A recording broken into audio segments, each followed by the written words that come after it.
Good evening friends, panchayat নিৰ্বাচন সংক্ৰান্তত কিছুমান হেহতীয়া খবৰ আমাৰ হাতত আহি পৰিছে।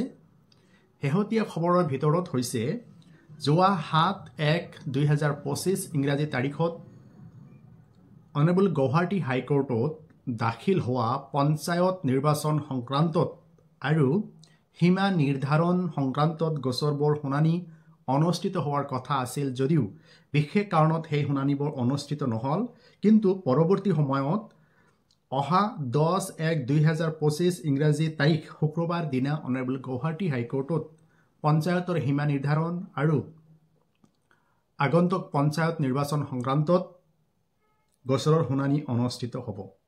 গতিকে অহা 10/1/2025 তাৰিখত শুক্ৰবাৰে পঞ্চায়ত নিৰ্বাচন সম্পৰ্কীয় গোচৰত প্ৰয়োজনীয় আদেশ প্ৰদান কৰাৰ প্ৰবল সম্ভাৱনা আছে। এইটো আছিল এটা ইম্পৰ্টেণ্ট খবৰ। তাৰ আৰু এটা ইম্পৰ্টেণ্ট খবৰ হৈছে যে 4/1/2025 ইংৰাজী তাৰিখত আসাম ষ্টেট ইলেকশ্যন কমিশ্যনাৰৰ ফালৰ পৰা এটা নটিফিকেশ্যন জাৰি কৰিছে ষ্টাৰ কেম্পেইনাৰ সংক্ৰান্তত। যিবিলাক নেশ্যনেল ষ্টেট পলিটিকেল পাৰ্টি আছে আৰু আনৰেকগনাইজড পলিটিকেল পাৰ্টি আছে, এই পলিটিকেল পাৰ্টিবোৰে কিমানজন ষ্টাৰ কেম্পেইনাৰ সিহঁতে নিয়োগ কৰিব পাৰিব, এই সংক্ৰান্তত নটিফিকেশ্যন জাৰি কৰা হ'ল 4/1/2025 তাৰিখত। এই নটিফিকেশ্যনত উল্লেখ কৰা হ'ল যে নেশ্যনেল ষ্টেট পলিটিকেল পাৰ্টিবিলাকে মেক্সিমাম 40জন ষ্টাৰ কেম্পেইনাৰ সিহঁতে ব্যৱহাৰ কৰিব পাৰিব আৰু ৰেজিষ্টাৰ্ড আনৰেকগনাইজড পলিটিকেল পাৰ্টি যিবিলাক আছে মেক্সিমাম 20জন ষ্টাৰ কেম্পেইনাৰ সিহঁতে ব্যৱহাৰ কৰিব পাৰিব।